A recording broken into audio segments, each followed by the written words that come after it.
Me, Maniac Matt Cleetham is here, and I am back, and I am here to do a review for yet another underrated movie, which is actually one of my personal favorite Atom Age sci-fi movies from the 1950s. That film is Plan 9 from Outer Space. And I have the special edition DVD right here. Boils and goils out there, if you like horror, you like sci-fi, well, this is a movie I would recommend. For all the haters out there, fuck you. Fuck your opinion, it means shit to me. There's all these people that shit on this movie and they try to fuck this movie, and you know what? Fuck you, fuck your opinion, it means shit to me. Okay, I've done enough amateur filmmaking to have a validated opinion on this movie. And I'm going to talk about Plan 9 from Outer Space and kind of give a retrospect of it. It's Plan 9 from Outer Space came out in 1959. It has an approximate runtime of 1 hour and 20 minutes, which is also 78 minutes total. It's black and white. It's a black and white Atom Age sci-fi movie. Okay, basically, I don't even know how to explain the plot. It's this horror, I should be more specific, a horror sci-fi comedy, okay? And it's all here. The not-so-special effects, alien and skating skirts zooming around in string-powered flying saucers implement an ice planet of Earth's conquest. The first 8 failed with 3 zombies in a legendary performance from Bela Lugosi, post-mortem performance. And Edward D. Wood's chiropractor standing in as an extra, which I find kind of amusing, you know. He was a guy that he got friends and acquaintances to be in his films because, you know, sometimes he had trouble finding actors, so, you know, hey, maybe you can get your friends or acquaintances to be in your low-budget movie. And you know what? That's ingenuity. Ingenuity is when you make a low-budget picture or feature and you say, okay, let's get my friends, let's get my acquaintances to be in them, let's teach them how to do acting and see if they can nail it. Okay, the guy that was a stand-in for Bela Lugosi, he did a pretty good job. Although this film has its flaws, if I had footage of that, I would point out a few flaws that it has, but otherwise this film is great. Now there's one flaw that I put out, is there's one scene where the vampire male, there's zombies and vampires, so there's 2 vampires and 1 zombie. I should be more specific. You got aliens, you got vampires, you got zombies, all in the same movie. Where do you lump this movie? It's horror, it's sci-fi, it's comedy, it's vampire, it's zombie, it's extraterrestrial or alien. It's like alien, horror, sci-fi, vampire mashup. You know, it's too fucking cool, you know. And it's like, this guy who made this movie, I can identify with him. The thing about Edward D. Wood is he had mental health problems, and he was a struggling filmmaker. He didn't make movies for money. He made it because he loved doing filmmaking and he loved entertaining people. I wear these glasses. They're dark purple. I wear them because this movie is just that cool. It's that cool that I gotta wear these fucking glasses, ladies and gentlemen, and validate my fucking opinion for all those cocksuckers out there that don't like this fucking movie. I don't like your opinion, and I don't give a shit about your opinion. Your opinion means shit to me, and it is invalid, and it is irrelevant. I thought, what am I gonna say about this movie? Well, first off, the cast. A great cast of horror alumni, including Gregory Walcott. Gregory Walcott was in Revenge of the Creature. It also has Lyle Talbot. Lyle Talbot was in The Wolfman. Okay, and it has Conrad Brooks. Conrad Brooks was a regular for Edward Wood, and Conrad Brooks was in a lot of Edward Wood's horror films. Then you have Tor Johnson. Tor Johnson, the Swedish pro wrestler turned actor. And I'm a big pro wrestling fan, so it's like Tor Johnson decided to be in a horror movie, which that's really cool. Tor Johnson. But then you also have Vampira and Bela Lugosi. What can I say about Vampira? Well, Mila Normie, charming woman, very attractive, great modeling. Rest in peace, Bela Lugosi. Rest in peace, Milo Normi, and rest in peace, Edward Wood. Milo Normi, she had mental health problems too. Identify with her. She lost her good friend James Dean, and that was hard for her. You know, her memoirs are available, and if you want to see a good documentary, now I would recommend Vampira and Me, which is about Vampira. Bela Lugosi, this was his last movie, sadly. He died during the production. And he was not well. He had problems with cocaine and morphine. And he was horribly depressed. The thing is I think I'm happy to see that they finally, you know, I didn't know that it was available, that there was a special edition DVD of this. This says something to me. If this movie has a special edition DVD and Blu-ray out there, is it really that bad? It has that kind of following where they wanted to make a special edition DVD and Blu-ray. Let alone, I didn't even know that there was a special edition. I thought, man, it would be cool if there was a special edition of this movie because I fucking love it. And there's a special edition of Plan 9 from Outer Space available. It's like, yay! It's like, that's the great thing about it. That's the exact great thing.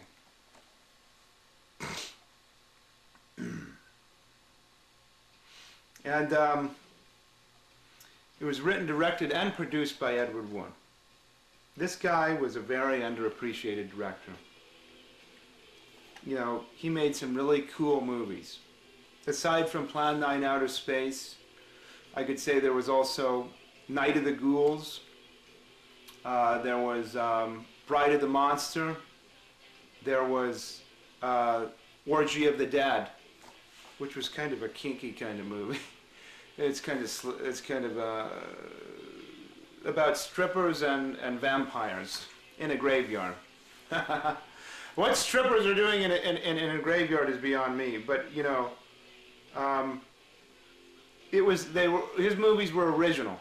That was what was great about them. And The Violent Years, which is not a horror movie but a crime thriller about an all-girl gang, which was unheard of because this was early 1960s, and the women's liberation or women's movement happened. So you know, it was you know, women were being treated as equals, not as set pieces and stuff in film. And I always liked that because I'm progressive like that. You know, you gotta if you're gonna have male superheroes, you gotta have some female superheroes. You gotta have male villains, you gotta have some female villains. You know, why not? All about the bad guys. You know, so and those were some of Edward Wood's other movies that are honorable mentions. But my favorite movie from Edward Wood is Plan 9 from Outer Space. And I just find it a little tragic and sad, really. It's heartbreaking that what some of these people went through prior to making this film and even after making it. And Edward Wood was so proud of this movie. Eddie Wood, he held this movie in such high regards. He would tell people, this is my best movie. And I totally agree. This is his best movie. You know, out of all those movies by him, I've seen this without question as his best movie, you know. The trouble that guy went through to make a movie, man. You know, it's a lot of heart. And I'm a person that I try to have a lot of heart.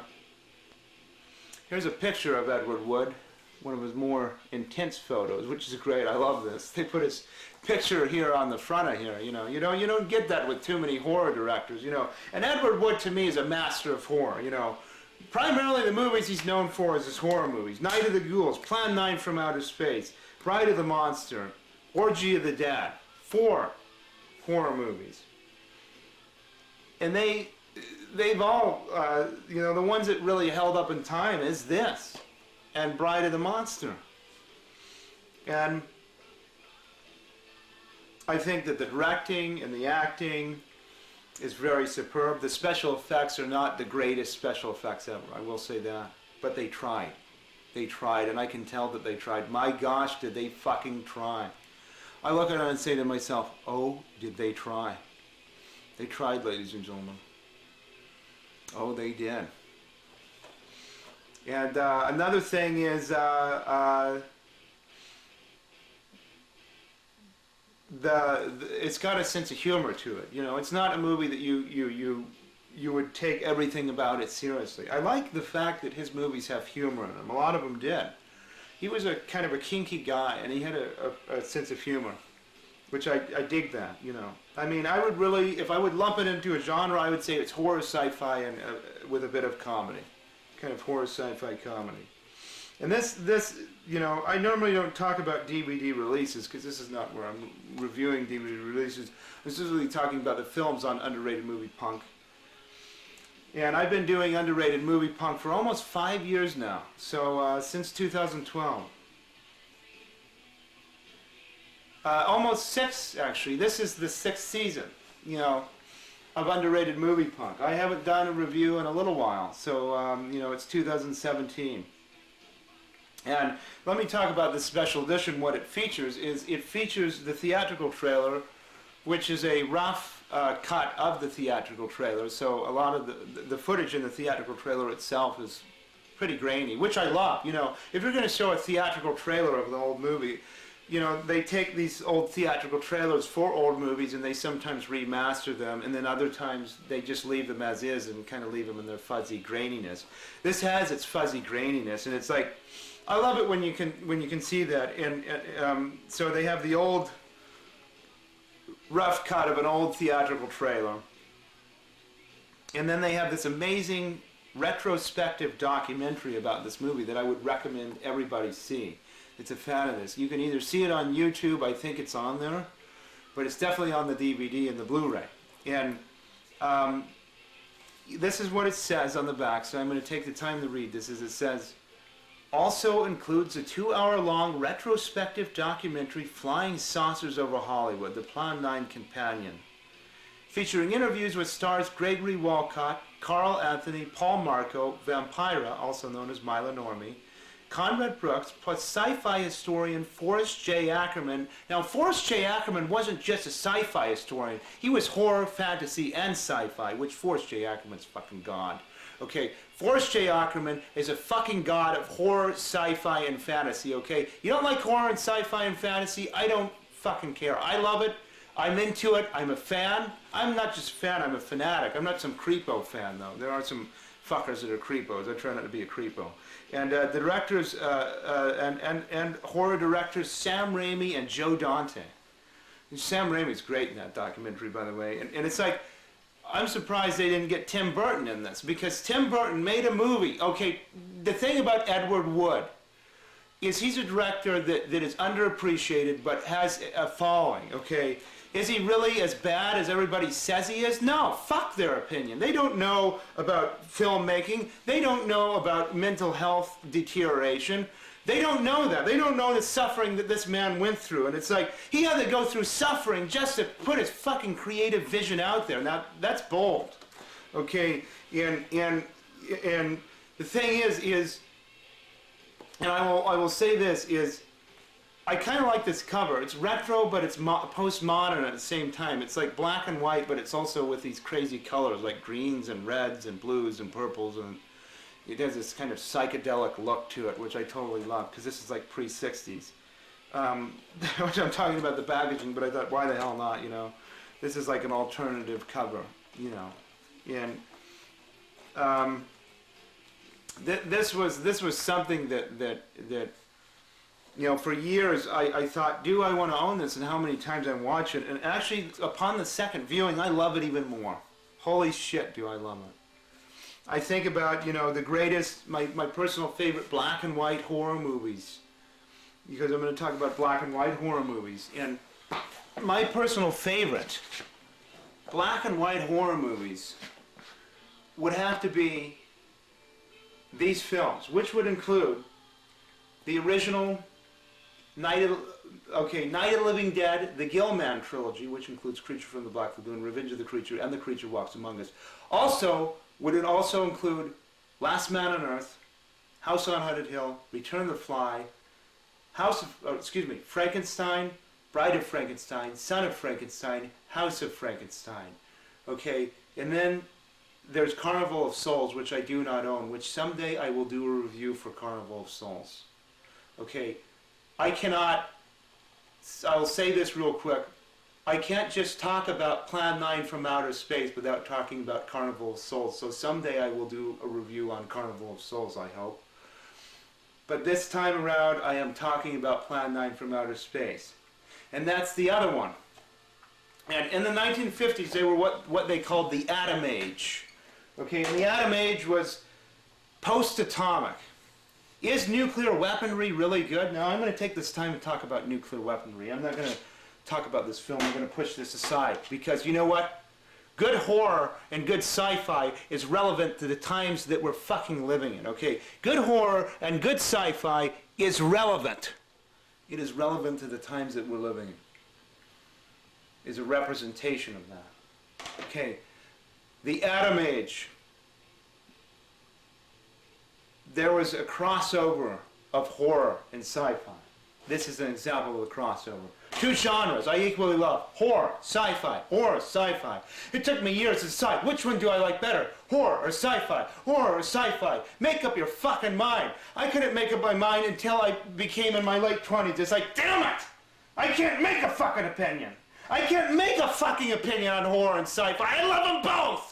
I got a collection of horror and sci-fi DVDs and that might put a few people to shame. And not that I'm trying to bragging, and I'm still working on that collection, but it's my own personal collection, so, you know, some people might not like the titles that are in there, and they can fuck off if they don't like it. And then I have this collection of great collectible figures of horror and sci-fi.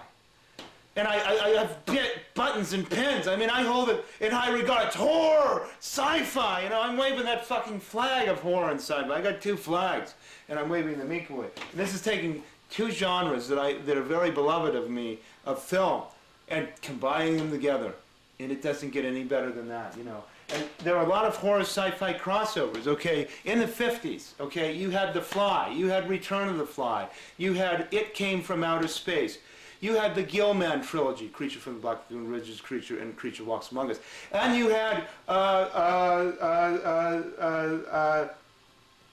them. And then you had Plan 9 from Outer Space.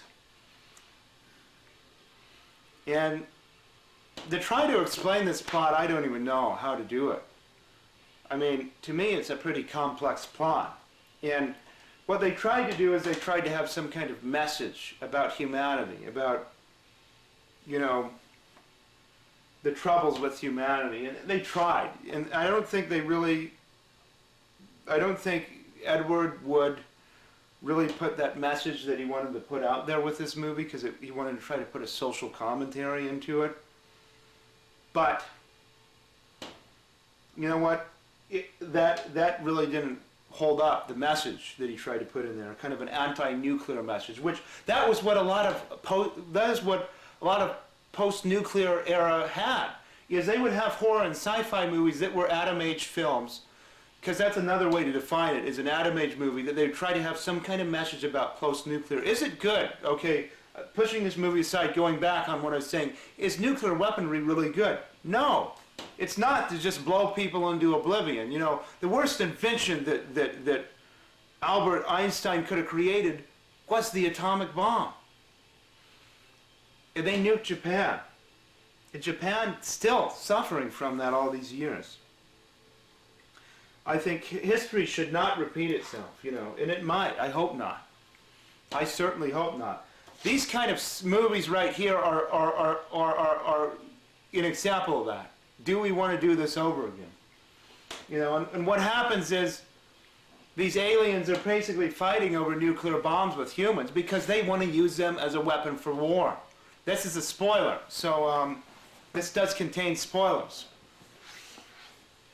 And is that good? Is that a good thing? Is it good to go and arbitrarily blow an entire civilization away.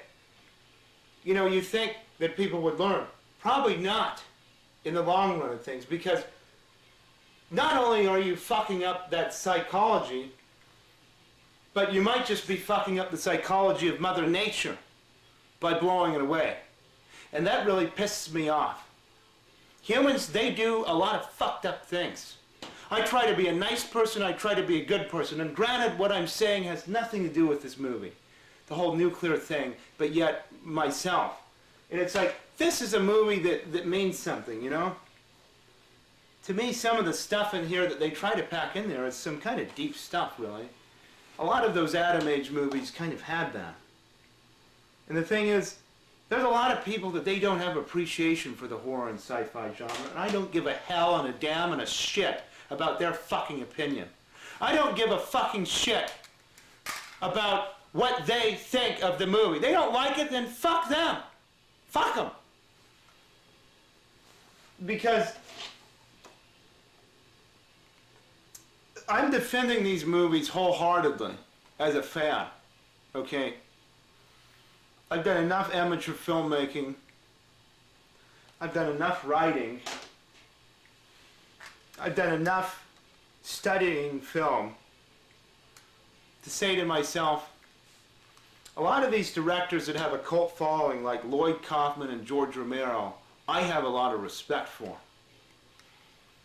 The thing is, Edward Wood was outside of the big corporate Hollywood studio. This is not big corporate Hollywood. Big corporate Hollywood, they have shunned some of their actors. They have sometimes wasted great talent. Is corporate Hollywood corrupted? Yeah, it can fucking be.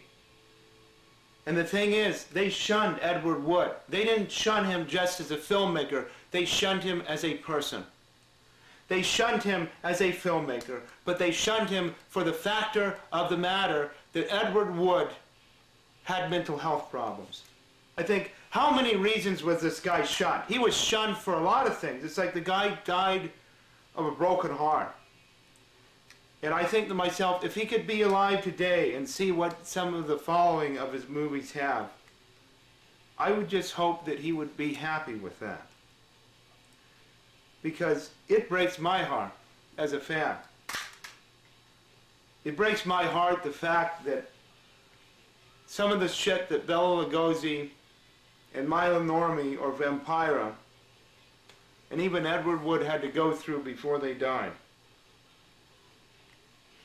And they're my heroes of film. You know, you want to talk about cult icons down. Count Dracula in the Universal monster movie, Bela Lugosi. This is the last, right here, this is the last movie that he was on. This is the last of Bela Lugosi on film. Right here. And he was the original Dracula. I mean, he was everybody, you know, first time you bring up you bring up Count Dracula, you're going to think about the Hungarian actor, Bela Lugosi. And I remember that quote he said. Children of the night, what sweet music they make. I remember that. So I think to myself, what the hell happened? I think it's sad though, you know. It is incredibly, extremely tragic, those three. They had many, many achievements in their life though, despite that. And I always remember that. But I think, you know what, society can be full of shit. And in this instance, society's full of shit, you know. I opt for Plan 9 from outer space.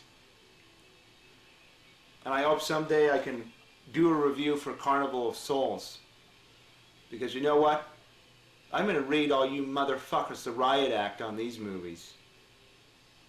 I am a man scorned as a filmmaker. That's what it is. And I'm fucking crazy too, so, you know, I don't care. You got nasty things to say, you want to try to troll? I'll delete you. You want to try your social justice warrior bullshit? I'll fucking delete you.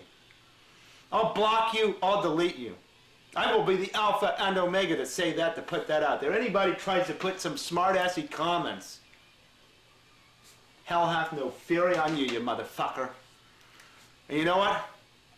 Quote the movie Training Day, King Kong ain't got shit on me! I'm out of here. Until next time, it's Maniac Matt Axe Grinder, and this is Underrated Movie Punk! I wanted to take the time to say this real quick as the underrated movie punk. I wanted to say that Mike Nelson is full of shit. I don't like Mike Nelson, and I think Mike Nelson can go fuck himself. Most of these critics, I'd like to punch them in the face, and I'd like to rip their throat out. Also, another critic that I don't fucking like, that would also be... Who would it be? Fuck, I'm trying to remember his name. He's such a dickhead and a douchebag, I can't even remember his fucking name. James Walker.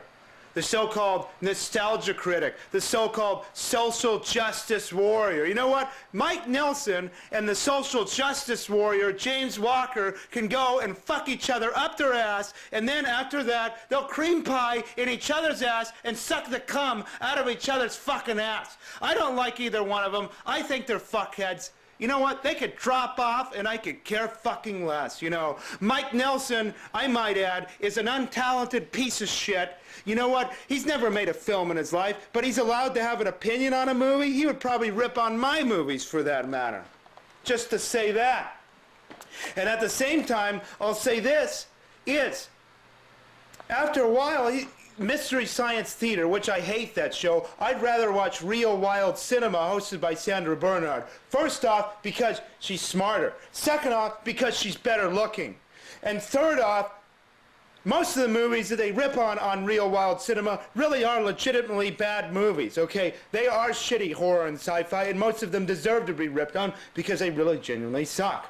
Although there's a few movies that are actually decent that they show, which are clips from Herschel Gordon Lewis movies and the movie The Violent Years, which is a pretty good movie written by Ed Wood. Now, to say this, to get this out of the way, is Mike Nelson, after a while, he ran out of movies to rip on. So he started ripping on good movies. He ripped on George Romero's Night of the Living Dead. He ripped on Carnival of Souls. He ripped on Godzilla movies. And he ripped on Plan 9 from Outer Space. You know what? I say there is no mercy for Mike Nelson. Mike Nelson, if you see this, I fucking hate you. And I'll say this to James Walker. I fucking hate you too. You're just two dumbass critics that never done any filmmaking in your fucking life. And you know what? You know what? If I ever made a movie, I would name characters after you two assholes and have them be killed off. So far, fuck James Walker and fuck Mike Nelson. The hell with them. You know what? You know who I have respect for? Joe Bob Briggs. That's who I have respect for. Any critics I have respect for. Another critic I have respect for is James Ralph. The angry video game nerd dude. Whatever you want to call him. Those guys, they got good taste. Let alone, the thing about their opinions is they seem like pretty decent guys. And they're not guys that tear people down. But Mike Nelson and James Walker, you can drop dead.